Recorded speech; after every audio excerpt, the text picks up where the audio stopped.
It's the Daily Dog. Hey, y'all, welcome back to the Daily Dog. Thanks for being with me today. Y'all, we have made it to the end of yet another week. It is a Friday, and I am here for a Masterpiece Friday, and I am glad you are as well because we are going back to music by the band Yes. And specifically, we are going back to side two of their classic album called Relayer.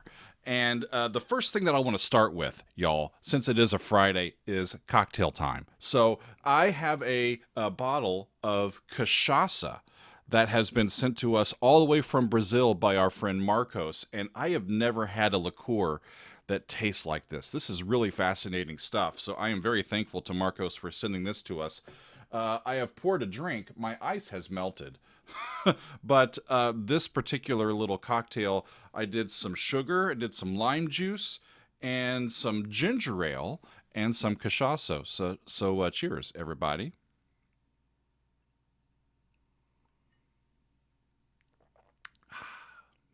It's really interesting. It's grassy a little bit, but it goes down very smooth, and I very much enjoy the taste. So thank you to Marcos for sending this to us.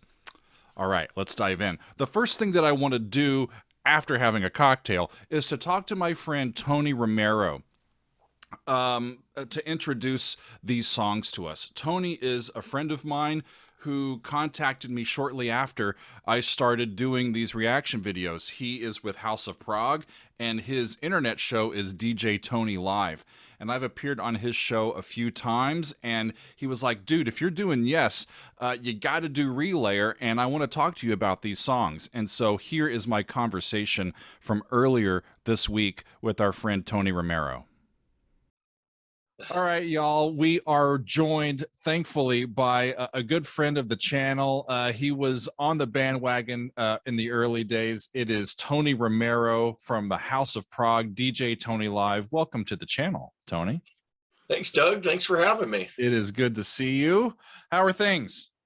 Everything is wonderful. Things are going great. The show's going great. In fact, we got to get you back on the show again for round three. Round three? Round three. I got a you haven't knocked me out yet, so I can take a punch. We'll get in there. We'll get in there. Yeah. So yeah. I wanted you to be on the channel here because we're getting back to music by Yes, and I know that Yes is like your favorite band. And I had the good fortune recently, when in the wake of Taylor Hawkins' tragic passing, to talk to one of my friends, Brian, who is a super fan of the Foo Fighters, and it provided some very interesting perspective for me into looking at this music and as I do these reactions. And so I am happy that you're joining me. The first thing I want to ask you, though, is like, you were the first person that has a show of their own that reached out to me as like the Daily Doug to say, hey, we want to talk about what you're doing over here. So what video of mine was it that made you think, oh, this guy is worth my time? Like, how'd you find me? Oh my God. Raven Refused to Sing. One of the greatest songs ever written. When I saw that, I happened to be searching. I think it was just Porcupine Tree on YouTube. Sure. And I stumbled across that. Classical composer reacts to Porcupine Tree. But you know, that's a weird, but that one was one that I did before I was doing reaction videos. It was more me saying, hey, y'all, this is a really cool tune, and I've heard it, and this is what I think of it. That song was the first time I'd ever heard Steven Wilson, and my brother played it for me, and I remember listening. There's not many songs that I will hear it for the first time and have to block out an entire afternoon, you know, to figure out what's going on with that. Well, that's cool. All right, Porcupine Tree. Yeah, I'm pretty sure that was it. That's how I stumbled across you. I went, wow, I really love the way this guy does it. I watched a couple more videos. Cool. And I was like, this is such a cool take because it's different from what other people were doing. A lot of people do reaction videos, and now it's getting to be, you almost can't avoid them now. Sure. But yours are different because you were breaking down things about the music that nobody else was. This was other people just going, oh, wow. Wow, that's a great song. I love it. But no insight like, I can't believe he's going from this chord progression.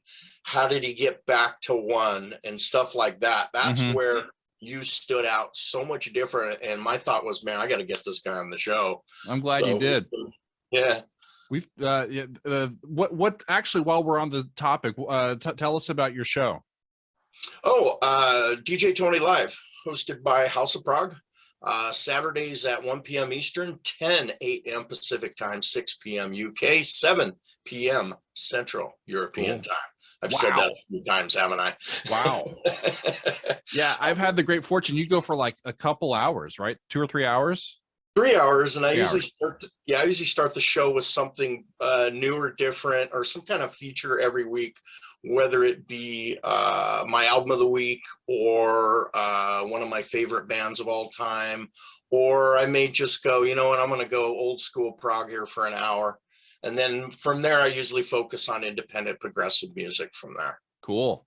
Well, yeah, we'll definitely have to find time on the calendar for me to get back on your show. But so when I asked you to come here, I said, okay, we're going to do Yes. It's one of your favorite bands. By the way, what are some of your early recollections of being like moved by Yes music? Like what songs come to mind, or concerts maybe, or particular albums? Well, my Uncle Kenny, when I was young, he started introducing me to music. He handed me a couple of 8 tracks. And one of them was Yesterdays, which is a compilation of their first 2 albums, and then one extra tune, America, written by Paul Simon, in their version of it. At that time, I'm like 11 years old. I had no idea it was a Paul Simon song, but that track was just like, wow, eye-opener, like, who is this band? Sure. And then a buddy of mine brought over Fragile, and it was all over from there. I mean, when you hear Fragile, you're 11 years old, and you hear the whole thing. And wow, I was just immediately a Yes fan from that point on. It was just like my whole childhood growing up. Yes. I mean, it was, because it was different, or just because of just the sounds they were making, or like, how is it different from everything else? Well, back then we didn't even call anything progressive music. If anything, maybe they called it art rock, if anything, back then. But growing up in California, listening to like KMET and stuff, they didn't really get into genres. So you would hear Yes in Kansas, you would hear Pink Floyd, you would hear Aerosmith, Ted Nugent, everything. I mean, all the way down to, Steelers Wheel and, rock and roll. Sure. They didn't really break it down. So I really didn't even know what prog was back then. It was just really cool music that was different from what my other friends were listening to, which was like, Aerosmith and Ted Nugent and stuff like that. So when you hear something like that is so much dramatically better aesthetically and technically, it was just hooked. Sure. That's what really astounds me about listening to Yes's music, is the all of those musicians kind of in their own space adding their sounds, and it sort of becomes something that's greater than the sum of its parts, and the parts are pretty damn good.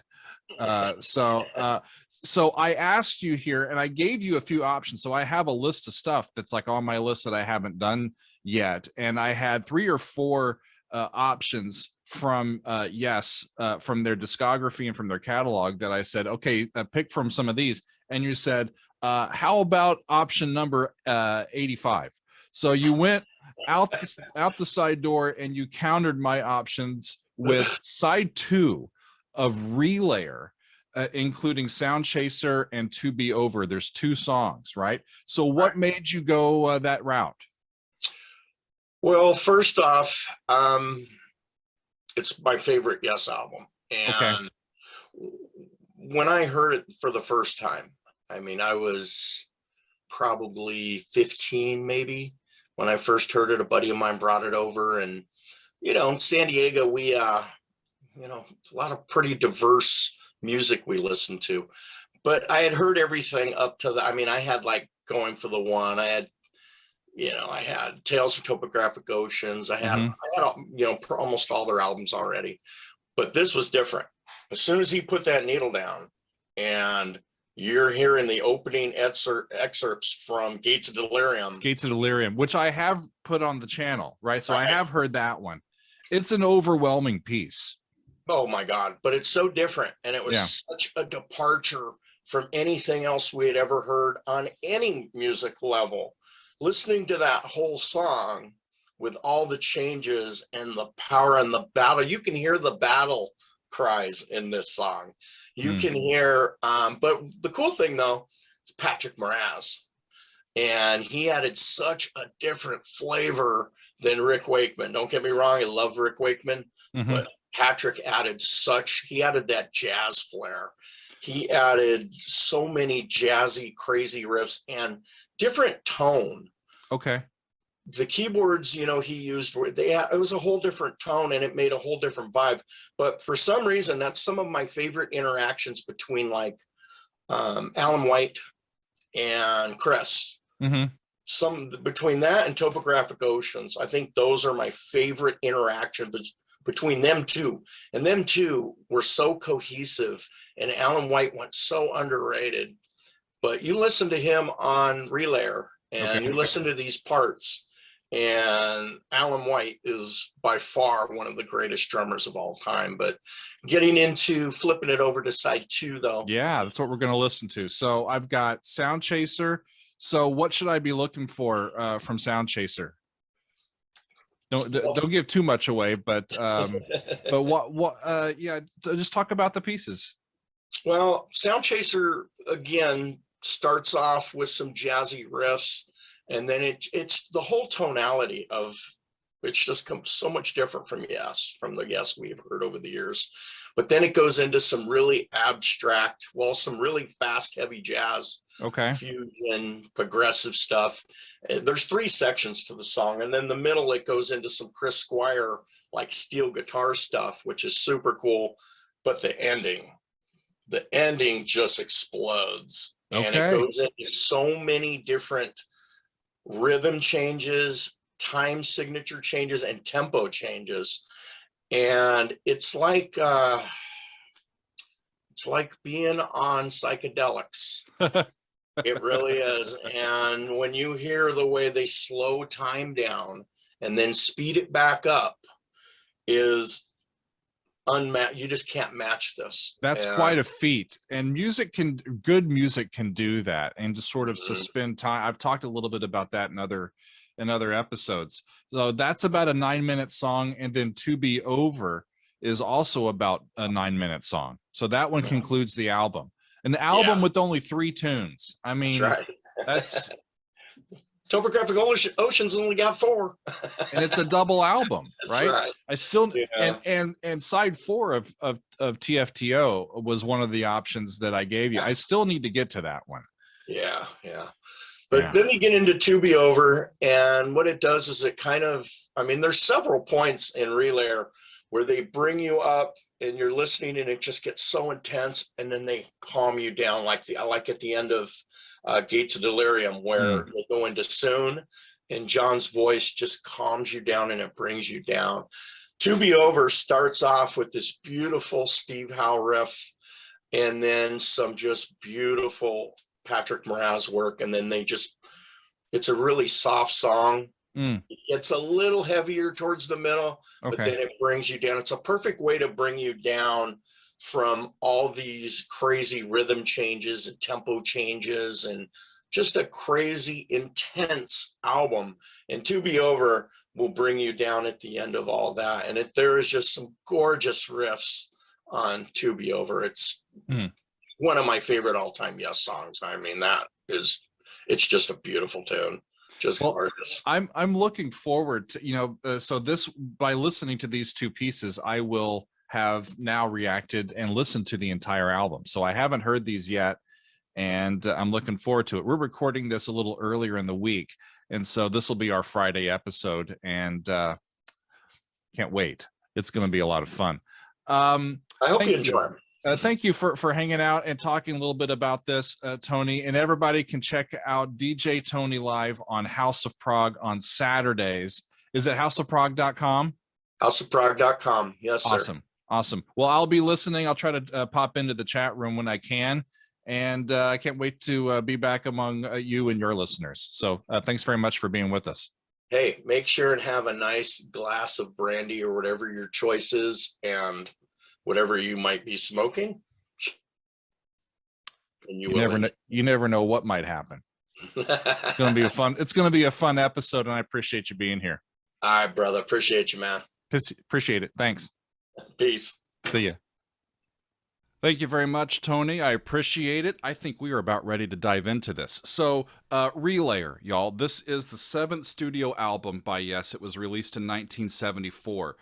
They had released Tales from Topographic Oceans in the previous year, and Rick Wakeman left the band after that album. And so, as Tony was telling us, we have keyboardist Patrick Moraz joining us for this album. And like we said, there's only 3 tracks on the entire album. I've already listened to Gates of Delirium, so this listen will be the conclusion for me of the entire album. So I'm excited about it. In my read-in on Relayer, I found that the band, at least from the perspective of fans and from critics alike, took their musicianship up a notch, inching further towards this real fusion of jazz and rock and the progressive sounds of that era. People say that the rhythm section was in complete, like, telepathic synchronization between Chris and Alan. John's vocals are wonderful as always, and Patrick Moraz's influence of rock and jazz influenced the sounds on this album quite a bit. All of the songs in terms of songwriting on the album are credited to the band. We've got John Anderson on lead vocals, acoustic guitar, piccolo, and percussion. Steve Howe on guitars, pedal steel, electric sitar, and backing vocals. Chris Squire is on bass and backing vocals. Patrick Moraz on keyboards, organ, mellotron, a whole bunch of stuff. And Alan White, drums and percussion. So the first song is going to be Sound Chaser, and I have the studio recording, y'all. Let's dive in, and I'm excited to hear these for the first time. I don't know these tunes, and let's do it, y'all. Masterpiece Friday, Relayer by Yes, and here is Sound Chaser. Here we go.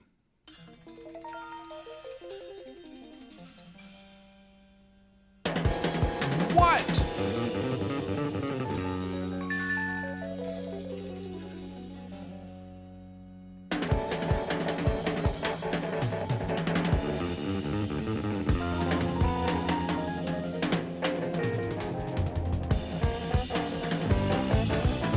This sounds like free jazz to me, y'all. That's cool.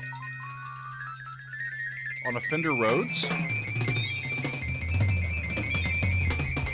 Listen to it.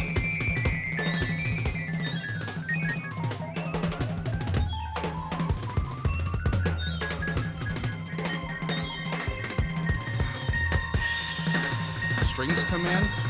Alan White on the drums, y'all.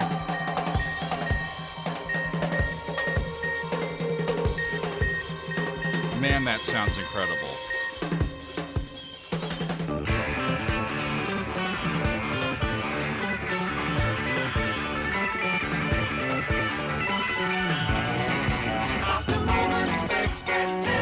It's like they were in 2 different meters at the same time for a split second.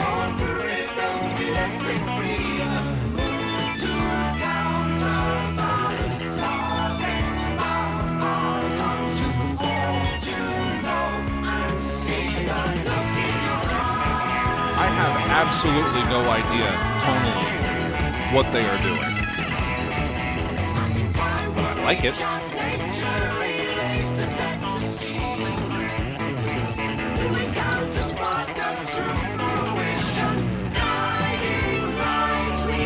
Okay, that's 1, 4, 5. Then up a step.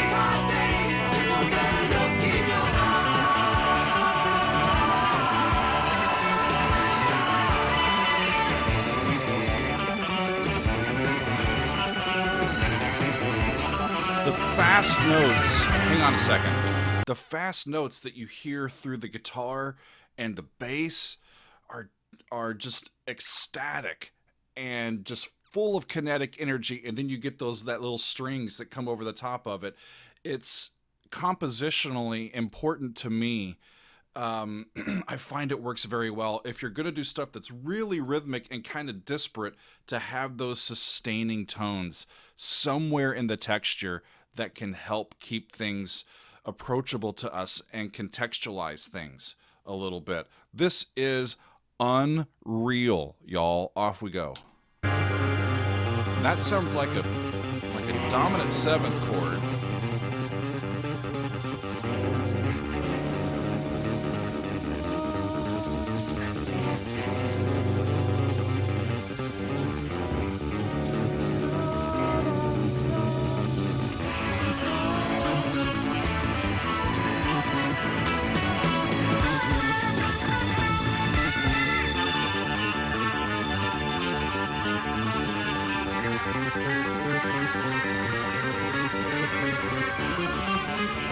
I really hope that Chris, he's chasing that sound. I hope he finds it.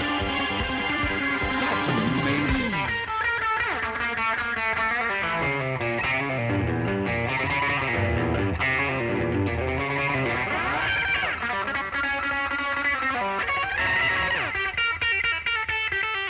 Everybody stop and listen to Steve for a second.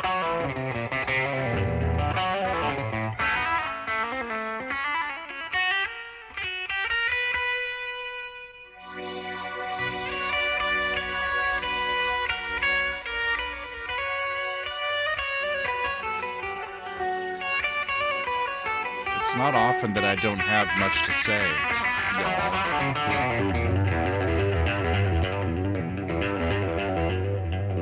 Amazing.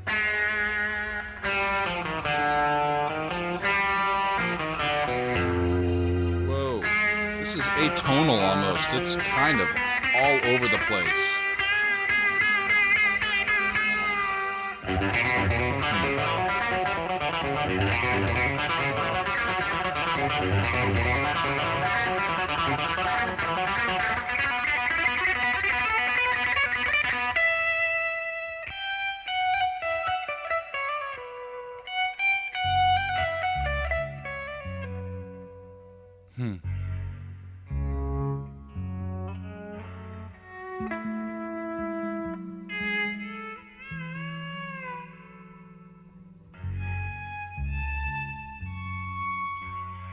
That delayed attack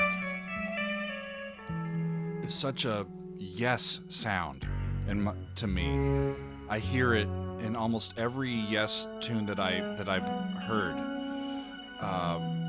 When Steve plays with that with that delayed attack.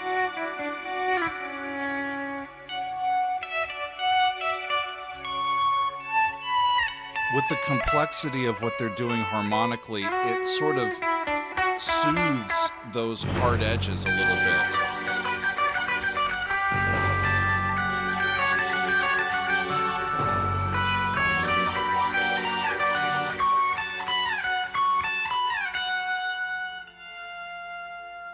Down by half step from where they were.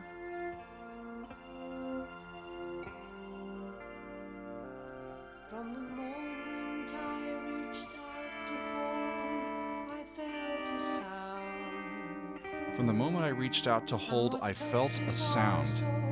And what touches our soul slowly moves as touch rebounds. And to know that tempo will continue, lost in trance of dances, as rhythm takes another turn. And to know that tempo will continue, lost in the trance of dances, as rhythm takes another turn. To look in your eyes. And there's a C major chord out of nowhere. And they went to F sharp.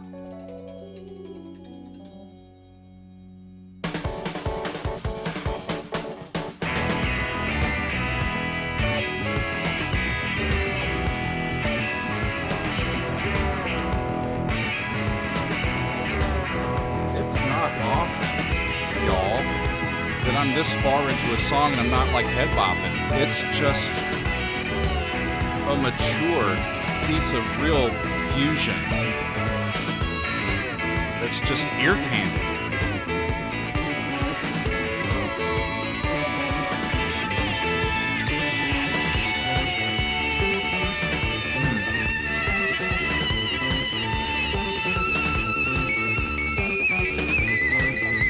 Harmonics and a slower tempo. They keep going in and out of time, y'all. That's a slower tempo by a few clicks from where they were, and they just eased right into it. Very impressive.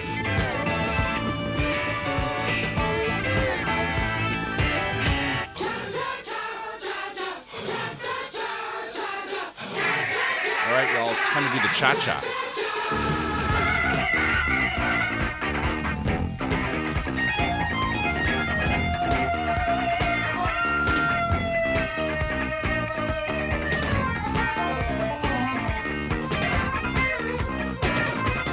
I have listened to many songs over the last year plus of doing this. I don't think I've been as harmonically confused with anything as I am with this song. They never give you a chance to kind of get a footing harmonically on what's going on, and maybe that's the point. We're just running around the playground and chasing sound.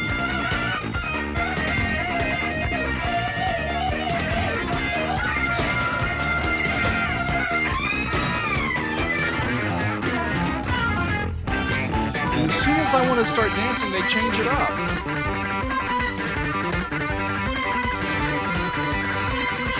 That sound is elusive. You need to keep chasing it.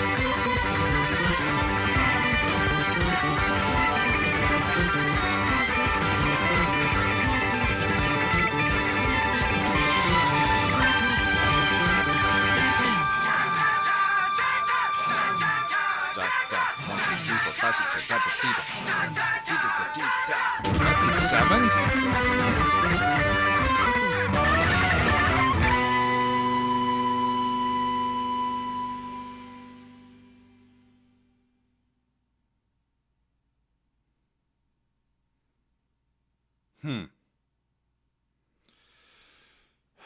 Maybe a drink will help.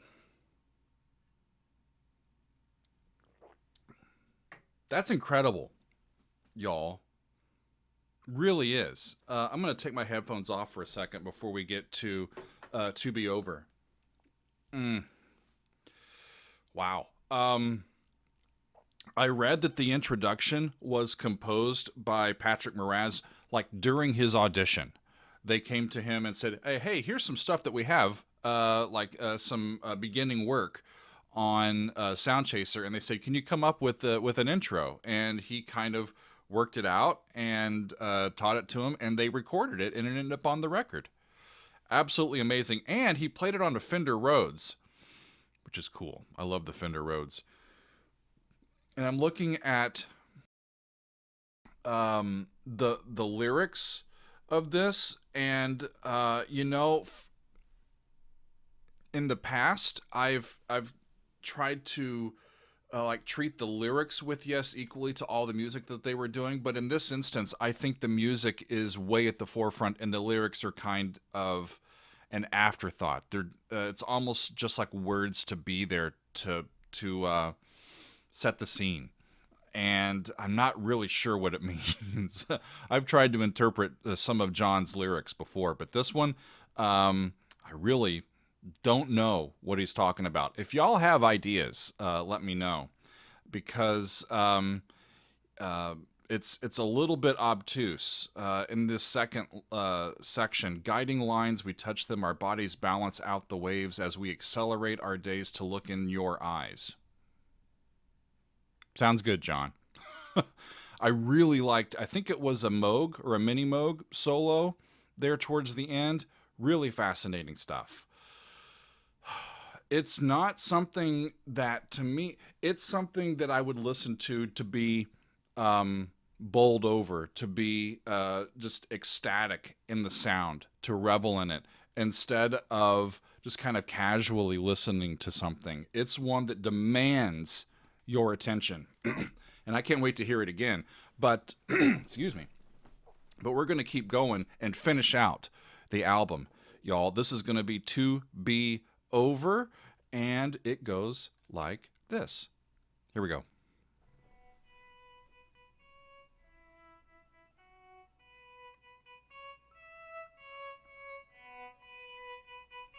There's that delayed attack. Again, such a unique sound to me that just if you would have gave that to me, I would have thought, oh, that's Yes. Just by the guitar sound.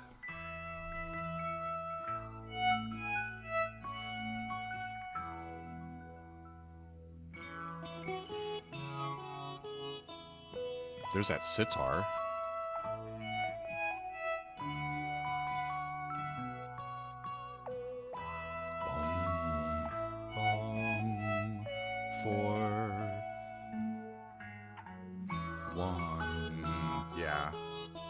E.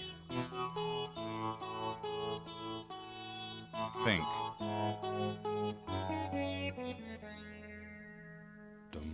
Yeah. Fa. Flat 7, 5, 1, 4. Pretty.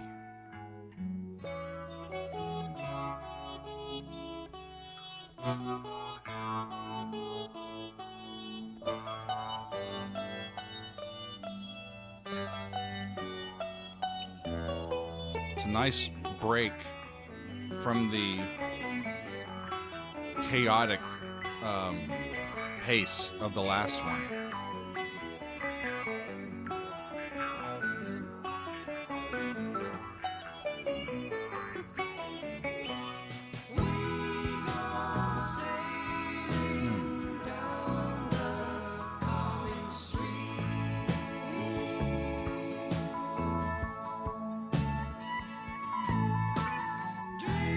I read that Steve Howe was inspired by a boat ride that he had took in Hyde Park as to start this tune. We go sailing down the calming streams, drifting endlessly by the bridge. To be over, we will see. To be over.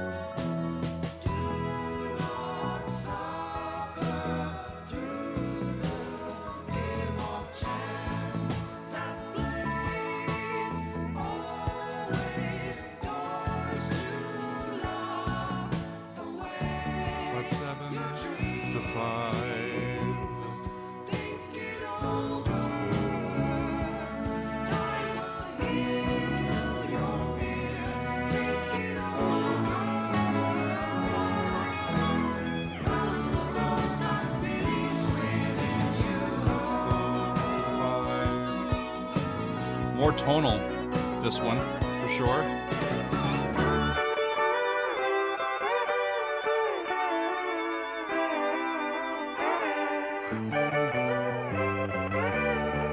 Is that the steel? The steel drum? Or steel guitar?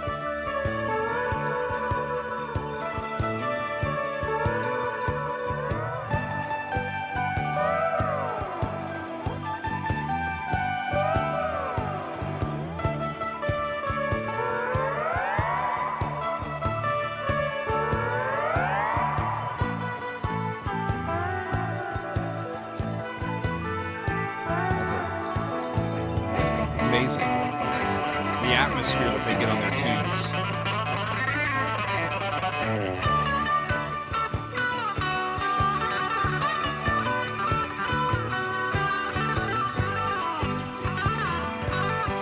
Another kind of 1-4, but it's not the same 1-4 that they were doing.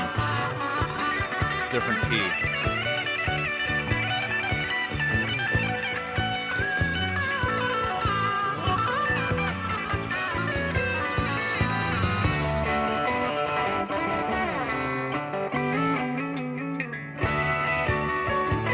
Beautiful.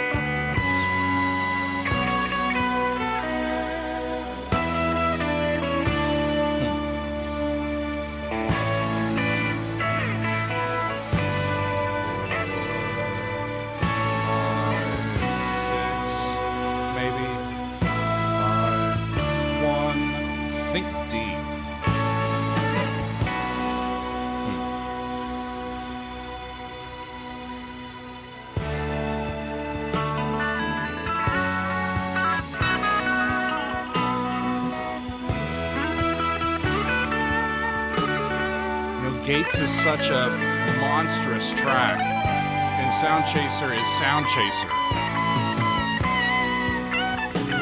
And like Tony was saying in our discussion, this is like a balm. It just kind of sits you down. It's like, it's gonna be okay, y'all.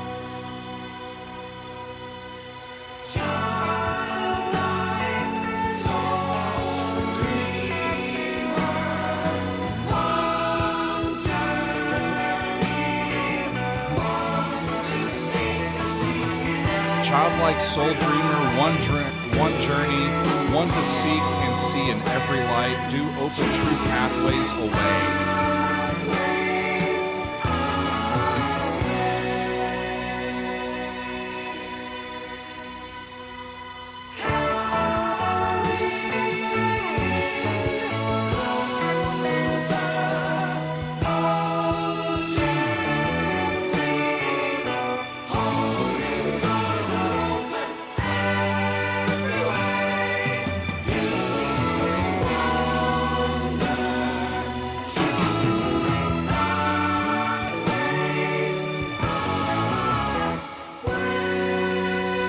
The third time they've landed on that chord, and they go to a different key after it.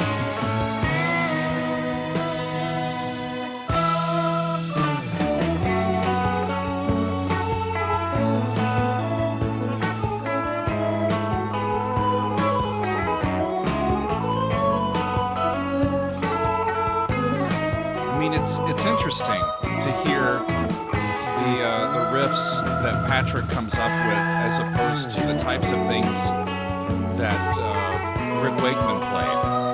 It still sounds like Yes, but it's like a different flavor, isn't it? After all, your soul will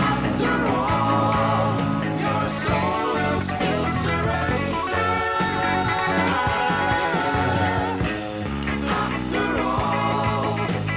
don't doubt your heart, be ready to be After all, your soul will still surrender. After all, don't doubt your part. Be ready to be loved.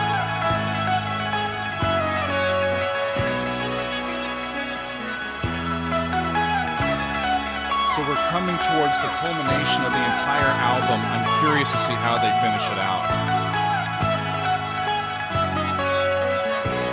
That's a 5. We're back in the first key that they were in.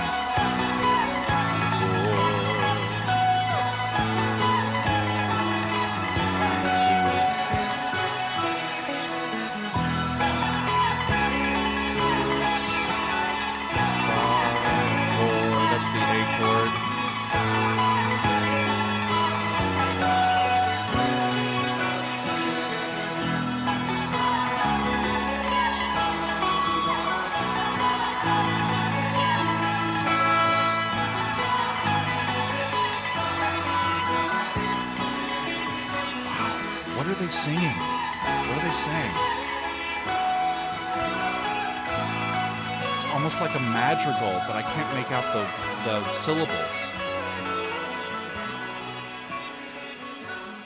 It's like the song continues. And we end on E.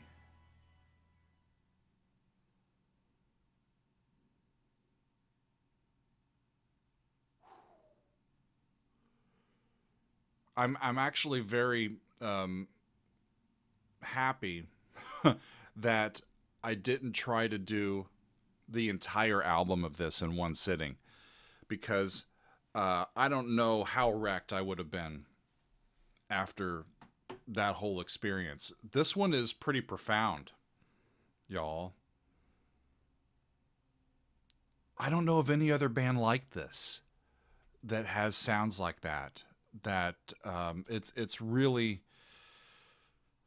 overwhelming to hear for the first time. To Be Over. I'm looking at the lyrics in through this. I don't know much about the meaning of this one either.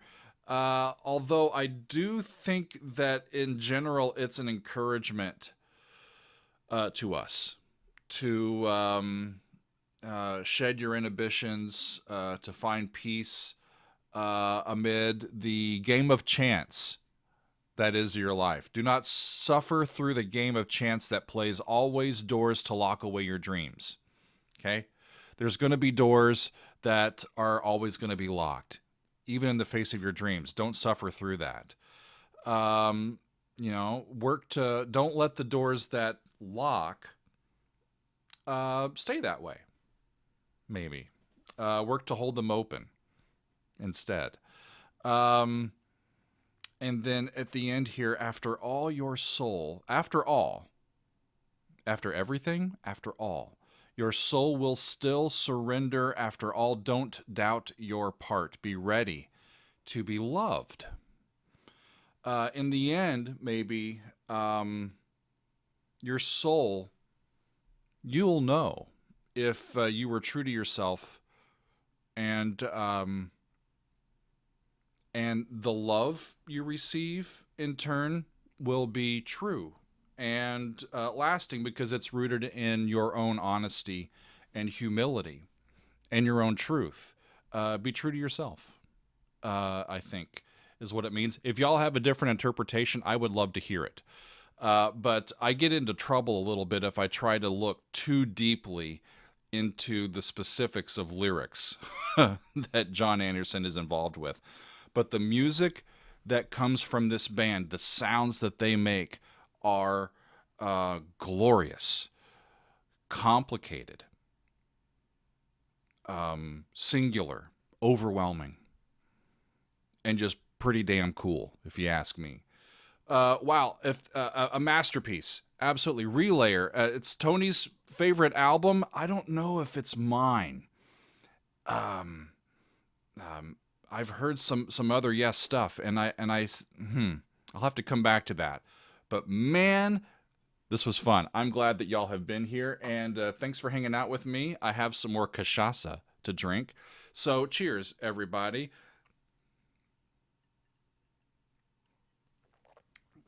We just yesterday hit 200,000 subscribers on the channel, and I couldn't be prouder of all the music that we're listening to and sharing, and the community that gathers here to be quite nerdy about the role that this music plays in our lives. And so I thank you all for being a part of it. Thanks for watching. We'll keep doing this, y'all. We got lots more to get to, but that's all for today and this week. Thanks, y'all, for hanging out with me, and we will see you next time on another edition of The Daily Doug.